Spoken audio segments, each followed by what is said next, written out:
이번 주간 5월 5일은 목요일인데 어린이날이죠.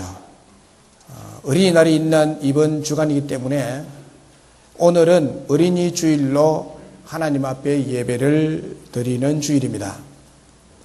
오늘 이 예배를 통해서 주시는 하나님의 은혜로우신 음성을 우리 모두가 들으시는 복된 시간이 되시기를 축원합니다. 저는 우리 가족인 자녀들과 함께하는 시간을 참 좋아하고 또 그것이 가치 있다고 생각합니다. 지금 제 아들과 며느리가 같이 살고 있습니다. 또 손녀 온유와 함께 있는 것이 힘겨운 맴도 없잖아 많습니다. 그러나 우리 손녀와 함께 웃고 함께 지내는 시간에 참 행복하고 재미있고 기쁨이 또 많이 있습니다. 지난해 여름 휴가 때는 이제 독일에 있는 우리 딸과 함께 한 달여 동안 시간을 보내는 시간이 있었습니다. 그때 이탈리아 북부에 있는 바다 속에 있는 베네치아 그 도시를 또 돌아보면서 행복한 시간을 보냈고, 노르웨이 피오르드 지역을 여행하면서 서로 발을 맞추어서 걸으며 또 밤새 기차를 타면서 도란도란 얘기하는 행복한 시간을 가졌었습니다. 그동안에 어떤 일이 있었는지를 서로 이야기를 하고 또 하나님께서 어떤 은혜를 주셨는지 그동안의 은혜를 나누며 서로의 아픔과 기쁨을 공유할 때 저의 아내와 저와 딸은 우리 셋은 서로에 대한 더 깊은 신뢰감과 사랑을 느낄 수가 있었습니다. 그 시간에는 부모와 자녀 간에 원하는 것은 아무것도 없었습니다. 그저 참 그 사랑을 느끼고 더 깊은 신뢰와 그 받은 서로의 은혜, 또 힘겨울 때 하나님께 어떻게 이 힘겨움을 극복해 갔는지를 이렇게 나누면서 다른 어떤 것은 필요가 없다고 이렇게 생각을 한 적이 있습니다. 다만 함께 걷고 함께 이야기하고 함께 웃고 함께 먹으면서 시간을 보내는 데서 오는 그 기쁨과 행복을 함께 누리는 것뿐이었죠. 우리를 창조하시고 또 우리를 구속하신 하나님께서도 우리와 함께 하시기를 기뻐하시고 행복해 하시는 하나님이십니다. 그것이 우리를 창조하시고 구속하시고 우리를 그분의 자녀로 삼으신 이유입니다. 하나님께서는 우리와 연합하여서 깊은 교제를 나누기를 위하여서 우리를 자신의 자녀들로 불러주신 줄로 믿습니다.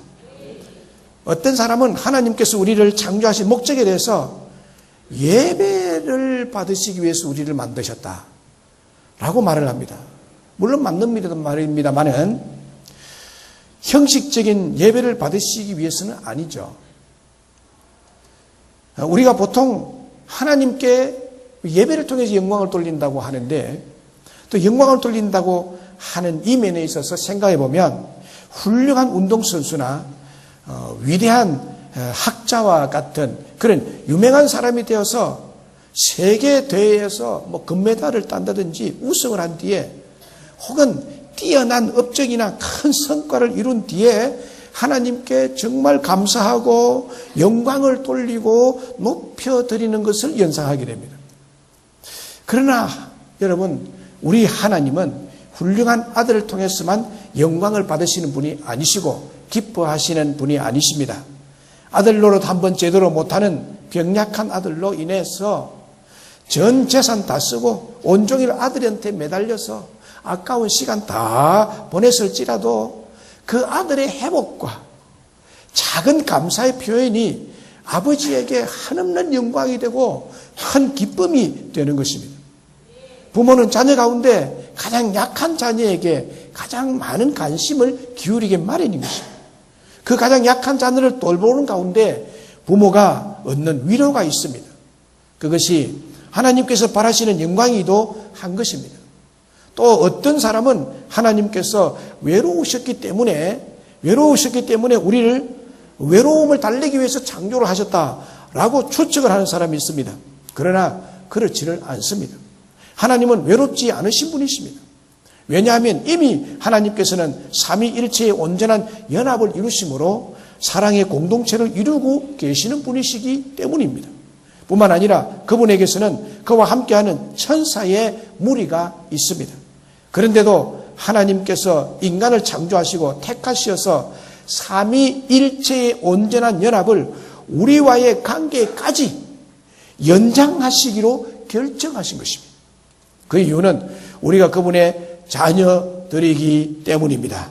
그리고 자녀인 우리와 함께 교제하는 것을 그렇게 기뻐하시고 가장 행복해 하십니다.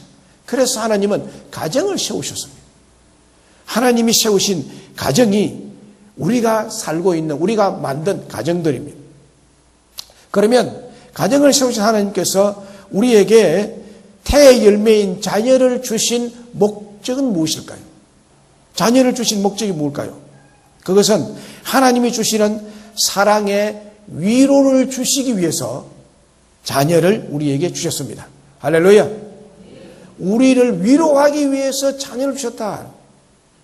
우리 모두를, 부모를 위로하기 위해서, 자녀를 통해서 위로를 받게 하기 위해서 주셨습니다. 오늘 본문 3절이 그것을 말합니다. 보라, 자식들은 여호와의 기업이요 태의 열매는 그의 상급이로다. 위로를 주시기 위해서 상급인 자녀를 주었다는 얘기죠. 여자의 태를 열고 닫으시는 분은 하나님이십니다. 하나님이 주도하고 계십니다. 생명의 주관자는 여호와 하나님이시기 때문에 태를 열고 닫으시는 분이 하나님이십니다. 하나님께서 인간에게 생육하고 번성하라 하셨으므로 태를 열어 우리에게 자녀를 주시기를 원하십니다. 특별히 태를 열어서 우리에게 자녀를 주신 것은 하나님의 크신 은혜이고 우리를 위로하시는 위로이십니다. 자녀가 없음으로 인한 가정의 쓸쓸함과 외로움을 하나님이 태를 열어주심으로써 은혜로 해결하시고 위로하시기 위해서 주시는 사랑의 선물이 자녀들입니다. 우리를 위로하시기 위한 사랑의 선물이 우리들의 자녀인 줄을 믿으시기를 주의 이름으로 축복합니다. 만약에 자녀가 없다면 가정이 얼마나 삭막하고 얼마나 쓸쓸하고 얼마나 외로운지 모릅니다. 사무엘서 1장에 보면 여호와께서 한나에게 임신하지 못하게 하심으로 태의 열매인 자녀를 낳을 수가 없게 되었다고 성경은 기록하고 있습니다. 하나님이 한나에게 자식을 낳지 못하게, 임신하지 못하게 했다라는 말씀을 기록하고 있습니다. 이걸 보면 여자가 임신하고 안 하고, 이것은 부부가 임신하고 안 하고, 이것은 하나님이 허락해야 되는 일이에요. 자녀가 태어나는 것은 하나님이 허락해야 자녀가 태어난다는 얘기입니다. 그로 인해서 한나에게 자식이 없었고요. 한나는 자식이 없기 때문에 그 가정에 같이 사는 버닌나가 있었는데, 버닌나가 한나를 얼마나 괴롭게 했는지 많은 괴로움이 가슴 속에 쌓이고 분노가 쌓여갔습니다. 사무엘상 1장 10절에 보면 한나가 마음이 괴로워서 실로에 있는 성전에 올라가서 여호와께 기도하고 통곡하며 서원 기도를 드렸습니다. 그 서원 기도가 무슨 기도였냐면 얼마나 마음이 괴로웠으면 서원 기도를 했겠습니까? 그 서원 기도의 내용이 이렇습니다. 만군의 여호와여, 만일 주의 여종의 고통을 돌보시고 나를 기억하사 여종을 잊지 아니하시고 주의 여종에게 아들을 주시면 내가 그의 평생에 그를 여호와께 드리고 삭도를 그의 머리에 대지 아니하겠나이다 라고 서원했습니다. 이 서원 기도를 하나님이 들으시고 여호와께서 생각해서 한나의 태를 여시고 한나의 자녀인 아들 사무엘을 주셨습니다. 그 뒤에 계속해서 이제 자녀가 태어나게 되죠. 그리고 한나가 이 사무엘 아들, 첫 아들을 얻고 얼마나 위로를 받았는지, 얼마나 큰 위로를 받고 기뻐했는지 한나의 찬양이 사무엘상 2장에 나타나고 있습니다. 2장 1절에 보면 내 마음이 여호와로 말미암아 즐거워하며 내 뿔이 여호와로 말미암아 높아졌으며 내 입이 원수들을 향하여 크게 열렸으니 이는 내가 주의 구원으로 말미암아 기뻐함이니이다. 할렐루야.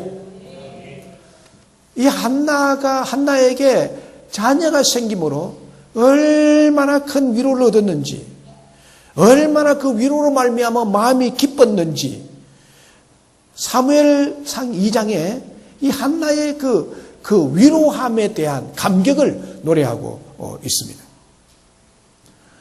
한나의 태를 열어서 하나님께서 아들 사무엘을 주심으로 큰 위로를 받은 것을 그 2장 1절로 10절에 보면 기록되어 있어요. 여러분들이 이것을 집에서 한번 읽어보시면 여러분에게도 큰 위로가 될 줄로 믿습니다. 그게 보면 하나님의 놀라운 약속들이 많이 언급이 되어 있어요. 창세기 29장에도 보면 야곱에게 두 아내 레아와 라헬이 나옵니다. 레아와 라헬이 나오는데 야곱은 두 아내 중에 라헬을 특별히 사랑했습니다. 라헬을 사랑했습니다. 그런데 레아는 자기 아내가 되었지만 사랑하지 않았습니다. 왜냐하면 외삼촌 라반에 의해서 억지로 야곱의 아내가 되었기 때문입니다. 그래서 레아는 야곱의 아내가 되었지만은 남편의 사랑을 받지 못함으로 늘 외로웠습니다. 또 괴로웠습니다. 마음이 너무 괴로웠습니다. 그래서 외롭고 괴로운 세월을 보내게 됐는데 창세기 29장 31절에 보면 이렇게 기록하고 있습니다.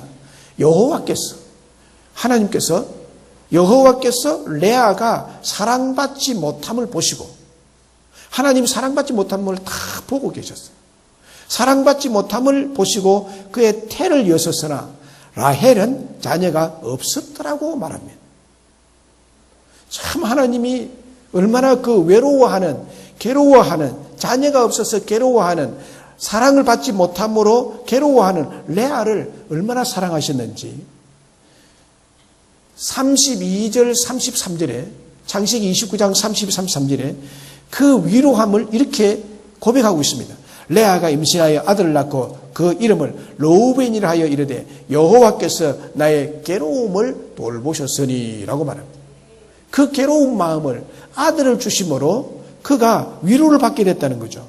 그가 다시 임신하여 둘째 아들을 낳게 되는데 여호와께서 내가 사랑받지 못함을 들으셨으므로 내게 이 아들을 주셨다 하고 그의 이름을 시므온이라고 했습니다. 하나님이 이렇게 괴로워하고 외로워하는 사람을 자녀를 주심으로 위로하시는 분. 하나님은 이 자녀를 통해서 우리를 위로하시는 선물로 주시는 줄로 믿습니다. 설령 자녀 때문에 괴로움을 당하지 않았다 하더라도 이 자녀들은 부모들에게 위로의 선물로 주신 자녀임을 여러분 기억하시기를 바랍니다. 남편인 야곱에게 아내로서 사랑받지 못하는 레아의 괴로움 심정을 레아에게 태를 열어서 자녀를 주심으로 남편의 사랑보다도 더 큰 위로를 주심으로 위로하여 주셨습니다. 인도의 시인이며 사상가인 알타고르는 이렇게 말했습니다. 어린이는 신이 인간에 대하여 절망하지 않고 있다는 것을 보여주기 위해 이 땅에 보낸 사신이다라고 말했습니다. 참 의미 깊은, 묵상에서 나온 의미 깊은 말을 했는데요. 이 말의 뜻은 자녀는 이 땅에 보낸 하나님의 사신이라는 거예요. 우리의 자녀들은 그냥 온 것이 아니라 어쩌다가 생긴 게 아니라 하나님이 보내신 사신이라는, 그렇게 해석을 한 거예요. 타고르는. 다시 말하면 이 땅에 보낸 귀중한 하나님의 위로의 사신으로 보낸 선물이라는 것입니다. 자녀는 분명 여러분 하나님 보내신 귀한 위로의 선물임에 틀림이 없습니다. 그러기에 집집마다 자녀가 태어나면 기뻐하고 흐뭇해하죠. 축하를 해주고 축복해주죠. 이것이 바로 하나님께서 자녀를 통해서 위로하시는 사랑이라는 증명인 것입니다. 자녀를 낳아 기르고 양육할 때 물론 부모가 참 힘든 부분도 있습니다. 아이를 본다고 잠도 설쳐야 되고요. 아이의 대소변을 받아내는 수고가 만만치 않습니다. 또 병치레를 할 때도 마음이 쓰리고 아프고 괴로울 때가 있죠. 하지만 이런 수고와 땀은 금방 잊어집니다. 왜냐하면 자녀가 주는 기쁨과 위로는 이루 말로 할 수 없을 정도로 크기 때문입니다. 제가 어릴 때 더 그렇죠. 자녀가 해맑게 웃는 모습을 보면 부모의 마음이 어떠합니까? 자녀가 아장아장 걷는 모습을 보면 어떠합니까? 자녀가 키우는 과정에서 이제 말을 배워가지고 말을 할 줄 알고 말귀를 알아듣고 아빠, 아빠, 엄마, 엄마 하면서 그 소리를 들을 때 기분이 어떠합니까? 이루 말할 수 없는 기쁨과 행복이 찾아오게 되죠. 누구나 아이를 기르면서 맛볼 수 있는 기쁨입니다. 저도 우리 자녀를, 내 아들, 딸을 키울 때는 이걸 좀 덜 기뻐했는데요. 손녀가 딱 태어나니까 이 자식을 보는 것보다도 한 단계 더 내려가니까 더 큰 사랑이 느껴지더라고요. 손자나 손녀를 본 사람들은 제가 말하는 것을 충분히 이해를 하실 것입니다. 여기서 또 한 단계 손녀가 또 자식을 낳아가지고 그까지 본다면 얘는 더 큰 기쁨이 또 오겠다는 생각이 들어요. 예. 우리 손녀 온유가 끙끙대면서 혼자 이렇게 뒤집는 걸 보니까요. 이게 신기하기로 그지 없더라고요. 대단한 일을 한 것처럼요. 아이고, 이걸 박수를 치고 잘했다고. 이제 이유식을 먹이는데 입을 딱 벌려가지고 먹으면 그게 뭔 신기해요. 당연한 거지. 그런데 이게 신기하게 그지 없더라고. 그러면 박수를 치고 그래요. 큰 일을 한 것처럼. 이상한 옹알이 한 마리 해도요. 이게 신기한 소리를 한 것 같고 이 아가 천재다라고 생각이 들어요. 자기 이름을 부를 때 벌써 알아듣고 고개를 팍 돌리면 야, 이 진짜 천재구나. 예, 나중에 똑같은 아이 되겠죠. 처음에는 다 그렇게 생각하도록 이렇게 아이가 이렇게 예쁘고 기쁜데 재롱 하나하나에 아이 입에서 나오는 말소리 하나하나에 아이의 행동 하나하나에 어른들은 웃고 기뻐합니다. 하루의 피곤과 우울한 느낌이 한순간에 없어지는 것을 경험하게 됩니다. 이것이 우리 자녀들이 주는 위로의 선물이죠. 자녀들이 부모에게 주는 유일한 위로의 선물. 누가 우리에게 이렇게 배꼽 잡고 웃게 할까요? 그렇게 박수를 치게 할까요? 이 깜짝 놀라게 할까요? 이거는 자녀가 부모에게 주는 위로와 기쁨의 선물입니다. 만약에 여러분 어른들이 옹알이 한다고 우리가 그렇게 기뻐하겠습니까? 이상하다고 생각하겠죠. 그러나 이 아이가 말 못하는 아이가 옹알이 하는 그게 그렇게 신기해요. 영국 속담에 어린 아이가 없는 세상은 태양이 없는 지구와 같다라고 하는 말이 있습니다. 영국 속담입니다. 그 아이가 태양과 같다는 거예요. 온 사람들에게 기쁨을 주고 위로를 주는 그런 자녀, 그런 존재가 우리의 자녀들이라는 것입니다. 미국의 작가인 크리스찬 보비도 자녀들이 없으면 기쁨도 없다라고 했습니다. 자녀들이 없으면 기쁨도 없다. 그러니까 우리에게 기쁨과 위로는 자녀들을 통해서 얻게 된다는 얘기죠. 그렇습니다. 여러분, 자식은 어릴 때 부모에게 효도를 다 한다는 말이 있습니다. 어릴 때 부모에게 효도 다 한다. 그래, 조금 크면 또 그건 이제 되갚는다고 또 애를 먹이고. 재롱 떠는 어린 자식이 있기에 집안에 웃음소리가 있고, 재롱 떠는 어린 자식이 집안에 있기에 분위기를 환하게 만들어주고, 재롱 떠는 어린 자식이 있기에 엄마 아빠가 기뻐하며 위로를 얻고 힘을 얻게 되는 줄로 믿습니다. 여러분, 부모들은 자녀를 키울 때 기쁨과 위로라는 선물을 하나님으로 받은 거다라고 그렇게 여기시면 성경적으로 자녀를 보는 안목을 가지고 있습니다. 할렐루야. 이 자녀를 볼 때마다 하나님이 내게 위로를 주기 위해서 자녀를 주셨구나. 속을 썩여도 내 위로다 생각하세요. 자녀가 나의 마음에 흡족하지 않아도 나의 위로를 나를 위로하기 위해서 주었다. 이렇게 여러분 생각하면 진짜 자녀를 통해서 큰 위로를 받게 되는 일이 일어나게 될 줄로 믿습니다. 그리고 자녀는 부모에게 무엇으로 주셨다고 했느냐? 오늘 본문에 보면 자녀는 하나님 부모에게 주신 상급이라고 했습니다. 상급. 자식은 여호와의 주신 기업이요 태의 열매는 그의 상급이로다. 상급. 자녀는 하나님이 주신 축복이라는 것이죠. 여기 태의 열매는 두말할 필요 없이 자녀를 말하죠. 태의 열매인 자녀는 하나님 주신 상급이라는 것입니다. 이 상급이라는 단어의 원어를 살펴보니까 사카르예요. 사카르. 이 사카르의 뜻이 뭐냐? 원어의 뜻이 뭔가 하면 보상금, 보상을 준다는 거예요. 보상금을 준다. 상급이 제공된다. 임금을 준다. 보수를 준다는 뜻이에요. 그러니까 하나님께서 자녀를 상급으로 줬다는 것은 하나님이 우리에게 큰 상금, 보상으로 자녀를 준 거다라는 것입니다. 다시 말하면 자녀는 하나님께서 부모에게 큰 보상으로, 상금으로, 축복의 큰 덩어리로 우리에게 안겨주신 것이 자녀다. 이런 뜻이에요. 2003년 한국보건사회연구원 조사에 의하면 기혼 여성 가운데서도 절반 가까이 자녀를 가질 필요가 없다라고 생각을 하고 있다. 이렇게 나타났습니다. 벌써 13년 전이죠. 2003년도니까. 그 10년 세월이 흐른 지금에 다시 조사한다면 아마 이거보다 더 많아질 거예요.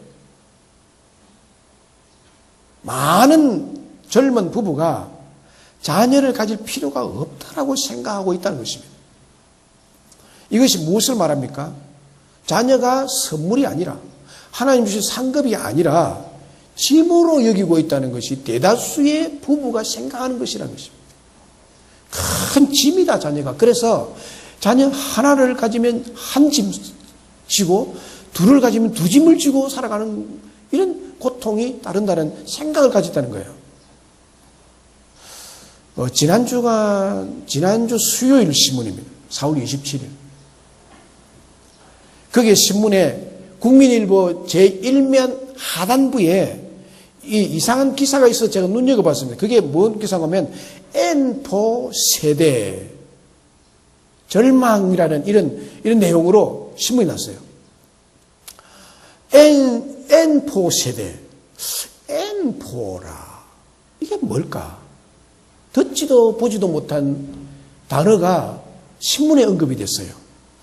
그리고 그 밑에 소제목으로 달한 것이 뭔가 하면 꿈, 희망, 삶의 가치 등을 포기한 20, 30대라고 적혀 있고 그래서 하도 이상해가지고 제가 그 내용을 상세하게 읽어보았습니다. 읽어보니까 무슨 내용인가 하면 극심한 취업난 앞에서 청년들이 삼포, 세 가지를 포기한다는 삼포.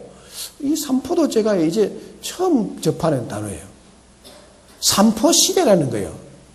오늘날 젊은 세대가 삼포 세대다. 삼포가 뭐냐? 세계를 포기한다는 거예요. 그럼 무엇을 포기하느냐 세계가? 연애 포기, 결혼 포기, 출산 포기라. 이 세계를 젊은이들이 포기를 하고 산대요. 그런데 이 삼포 세대를 넘어서 N포라는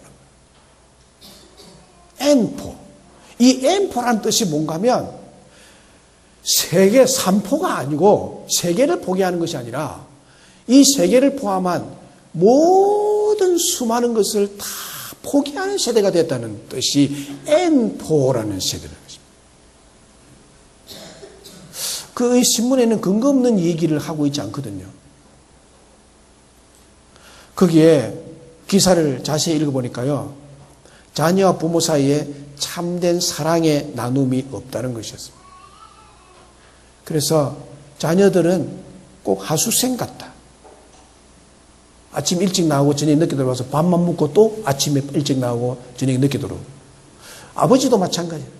아침에 일찍 밥 먹고 차가 밀릴까 봐 7시 이전에 벌써 빨리 나가고 저녁 늦게 이제 들어오고 얼굴 볼 시간이 없고 대화할 시간이 없는 이런 시대가 되어서 가족들은 모두가 다 한 집에 살지만 하수생 같다라고. 자녀가 선물이 아니라 짐으로 여겨지는 세대가 됐다는 얘기를 하고 있습니다. 그런데 오늘 하나님의 말씀은 뭐라고 말씀합니까? 하나님의 말씀은 이 세상이 생각하는 것과 다르게 자녀는 부모의 큰 상급이라고 말씀하고 있습니다. 사랑하는 여러분, 세상 사람들이 자녀를 포기한다는 이런 신세대의 이 젊은이들이 생각하는 생각으로 가면 안 됩니다. 우리는 성경이 말씀하는 대로 가야 될 줄로 믿습니다. 자녀는 짐이라고 생각하지 마시고 자녀는 하나님이 주신 큰 상급이다. 할렐루야. 자녀가 장성해서 잘 되었을 때 자녀는 부모의 상급이 되는 것입니다. 자녀가 잘 되면 그 자녀가 부모에게 자랑스러운 존재가 된다는 얘기입니다. 자녀가 유치원에서 또 학교에서 또는 사회에서 직장에서 상을 받아오면 어떠합니까? 학생 시대에 100점을 받아오면 자녀의 마음은 너무나 그 부모의 마음은 큰 기쁨이고 그 상급 그 자체죠. 운동회 하는데 자녀가 1등 달려보세요. 그것만큼 신나는 일이 없습니다. 저는 이것을 직접 경험했는데 운동회 가가지고 한 해에 내 딸이 달리기 하는데 5명이 달리는데 그 1등 하더라고요. 5명 중에 1등 해도요. 제가 가만히 못 앉아있겠더라고. 거기에서 뭐 뻘떡 일어나가지고 우리 딸 최고다. 우리 딸 최고다라고. 잘 달리니까요. 달리기 무엇이라고 그걸 그때 달리기 잘해도 그것도 5명 중에 1등 하는 거죠. 뭘 대단하다고. 그런데요, 내 자식이 그 5명 중에도 1등 달린 걸 보니까 내가 절로 모르게 자리에 앉았다가 벌떡 일어나가지고 응원을 하더라니까요. 이게 자녀예요. 짐이 아니에요.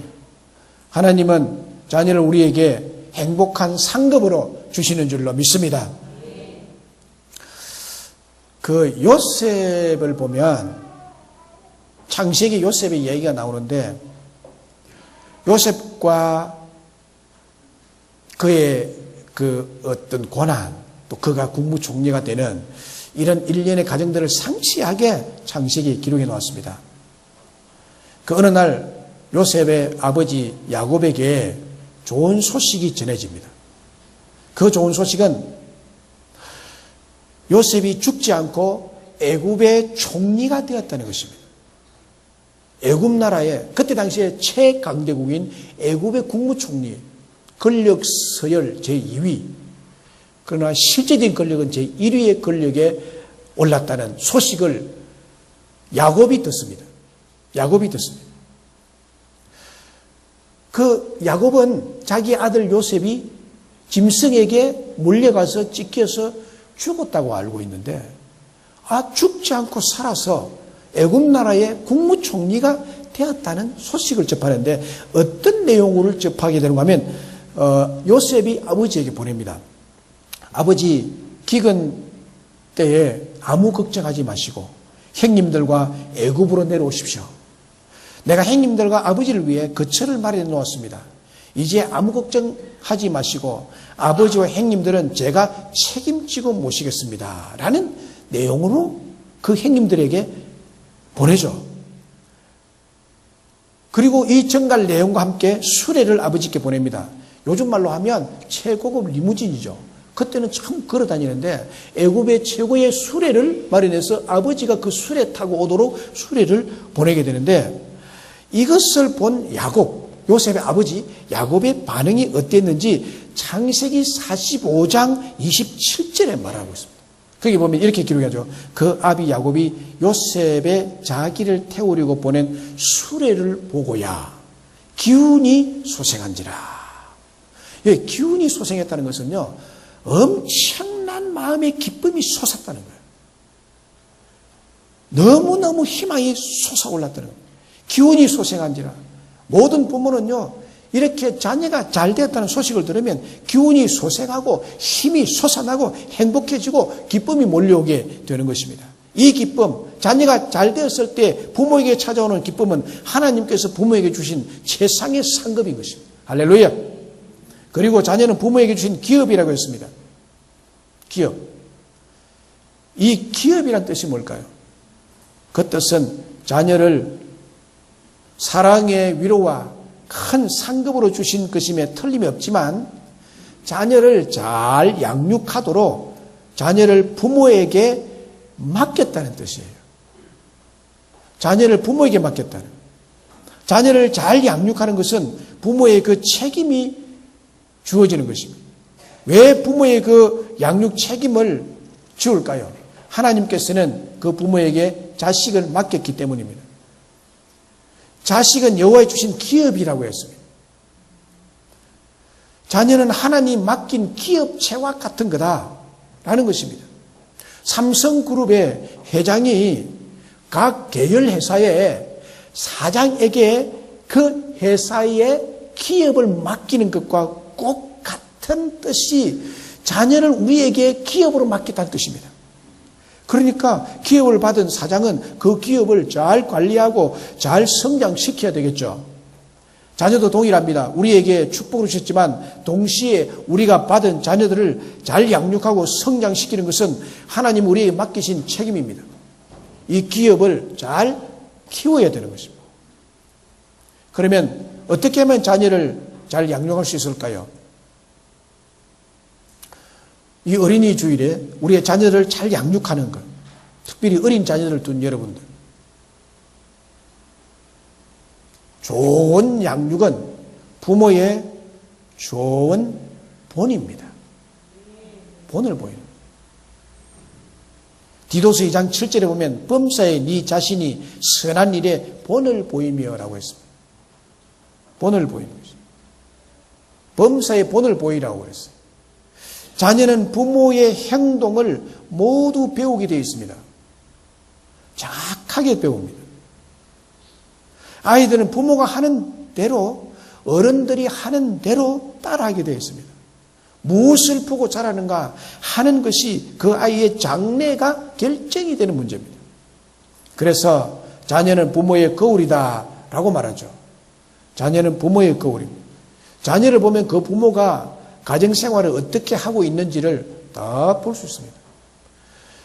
부모가 행동하는 것이 자녀에게 반영이 되어서 바깥에서 꾸밈없이 드러내는 그 행동과 말에 있어서 부모를 볼 수가 있다는 것입니다. 부모 하는 대로 하기 때문에 그렇습니다. 여러분들은 선한 본을 보이는 부모가 되시기를 간절히 바랍니다. 원종수, 지금은 미국 디트로이트 주에서 그 암 전문의로 이렇게 명성이 높은 그런 원종수 권사님이 있습니다. 그분이 그 어머니 김철래 권사님의 신앙을 그대로 이어받았어요. 1950년대 태어난 이분이 그 얼마나 가난한 삶을 살았는데 너무나도 밥 한 끼를 먹지 못하면서 살 수밖에 없는 그런 가난 속에서 자기 아버지는 일찍 돌아가시고 홀 어머니 밑에서 그 어머니가 정말 절대 신앙을 가진 사람이에요. 새벽 기도를 그렇게 추운 대전 지방에서 아무리 영하 몇십 도까지 내려가도 새벽 기도 한 번 빠뜨려 먹는 법이 없대요. 그 어머니를 따라서 이 아이도 어릴 때부터 따라서 새벽 기도를 배운 사람이에요.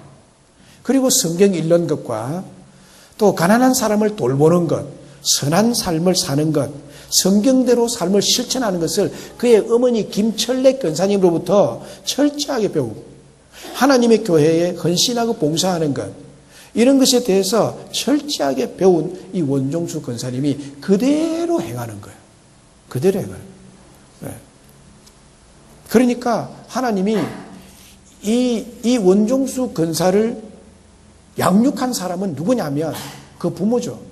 그렇게 성경대로 잘 양육하니까 하나님이 이 원종수 권사를 그렇게 위대한 축복을 베풀어 주셨다고 그가 간증했습니다.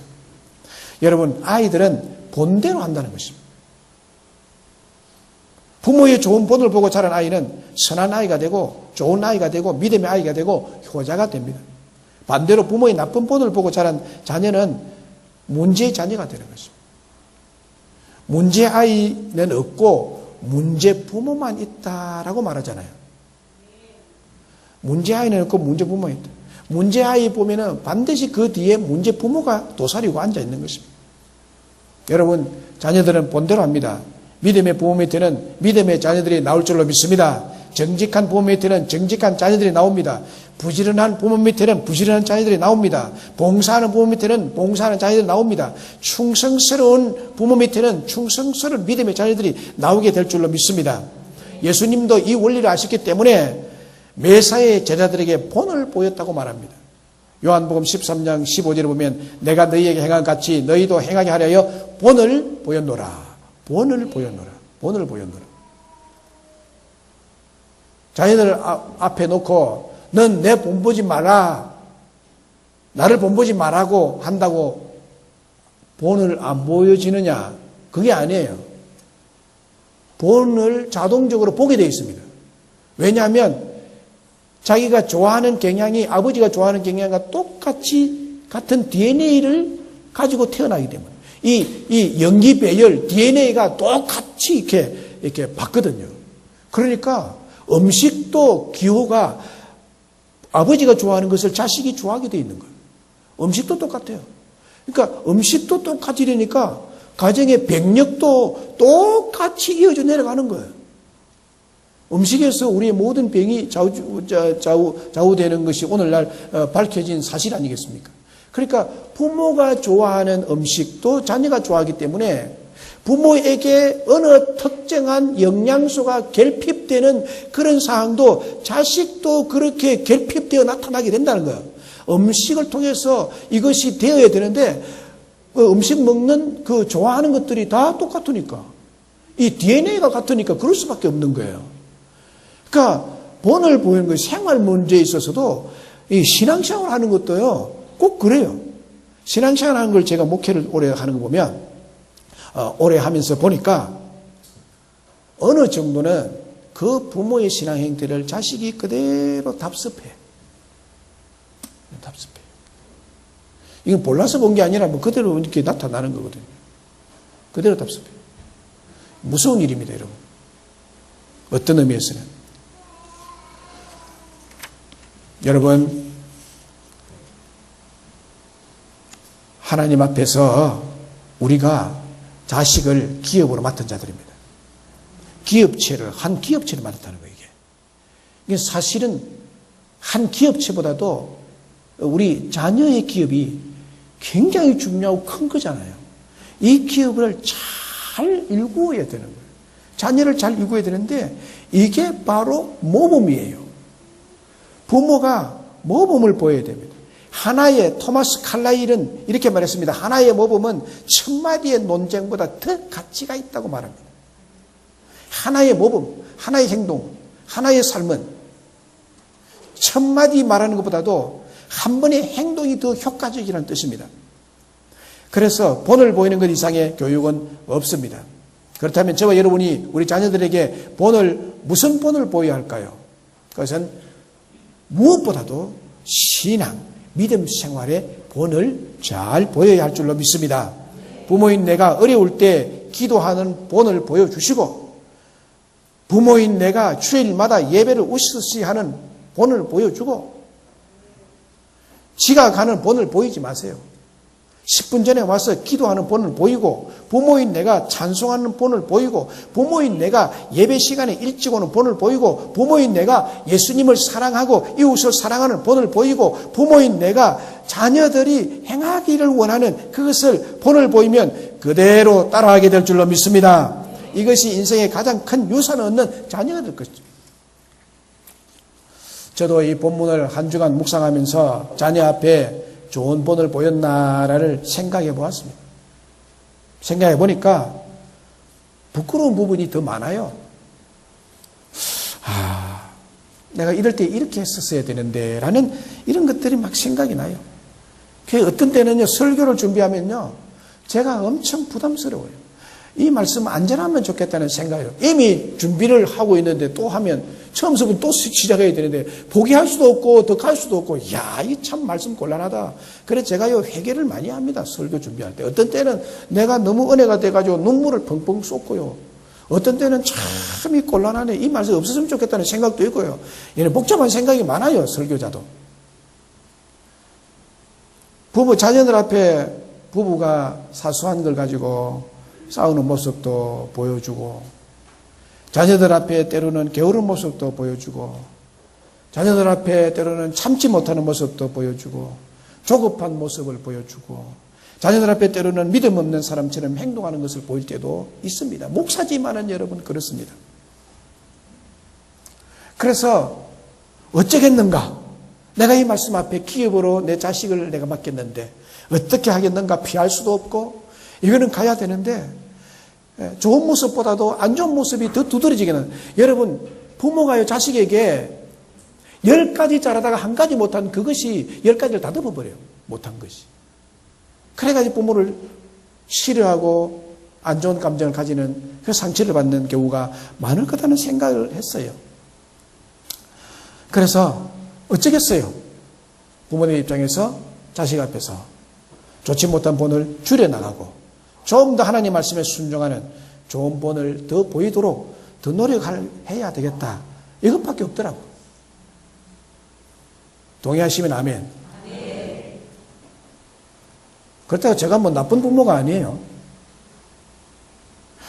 여러분, 우리가 다른 것은 몰라도 신앙의 좋은 본, 믿음 생활의 좋은 본을 보여주는 부모가 되기를 주의 이름으로 축원합니다. 다소 어려움이 있더라도 자녀를 생각하면서 좀 더 말씀을 사랑하는 모습, 좀 더 말씀대로 살아가는 모습, 좀 더 하나님을 사랑하는 모습, 좀 더 예배를 사모하고 예배를 좋아하는 모습을 우리 자녀들이 본다면 여러분의 자녀들은 장차 훌륭한 신앙의 사람, 장차 인정받는 사람, 장차 존경받는 사람, 장차 사랑받는 자녀가 될 줄로 믿습니다. 그리고 끝으로 최고의 교육은 부모가 자녀를 칭찬하는 것입니다. 칭찬하는 것입니다. 칭찬은 고래도 춤춘다고 했습니다. 자녀의 잘못을 지적하고 판단하는 것보다도 자녀의 장점을 보고 칭찬하며 격려해 줄 때 놀라운 자녀로 변화되고 성장해 갈 줄로 믿습니다. 넌 안 돼. 넌 못해. 넌 할 수 없어. 그것밖에 못해. 라는 말을 자녀들에게 절대로 안 하기로 결단하시기를 축원합니다. 작은 성과에도 진심으로 칭찬하고 참 잘했다고 칭찬을 아끼지 않는 부모들이 될 때 자녀들의 가능성에 날개를 달아주게 될 줄로 믿습니다. 칭찬을 듣는 자녀의 마음이 넓어지고 생각이 깊어지고 꿈이 커질 줄로 믿습니다.